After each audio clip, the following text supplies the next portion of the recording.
اور یوسف کے بھائی کنعان سے مصر میں غلہ خریدنے کے لیے آئے تو یوسف کے پاس گئے، تو یوسف نے ان کو پہچان لیا اور وہ ان کو نہ پہچان سکے۔ اور جب یوسف نے ان کے لیے ان کا سامان تیار کر دیا تو کہا کہ پھر آنا تو جو باپ کی طرف سے تمہارا ایک اور بھائی ہے اسے بھی میرے پاس لیتے آنا۔ کیا تم نہیں دیکھتے کہ میں ناب بھی پوری دیتا ہوں اور مہمانداری بھی خوب کرتا ہوں؟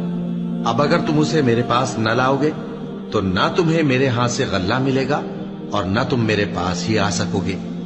انہوں نے کہا کہ ہم اس کے بارے میں اس کے والد کو پھسلائیں گے اور ہم یہ کام کر کے رہیں گے۔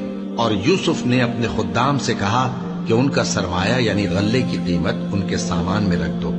عجب نہیں کہ جب یہ اپنے اہل و عیال میں جائیں تو اسے پہچان لیں، اور عجب نہیں کہ یہ پھر یہاں آئے۔ بس جب وہ اپنے والد کے پاس واپس گئے تو کہنے لگے کہ ابا، ہمارے لیے غلے کی بندش کر دی گئی ہے،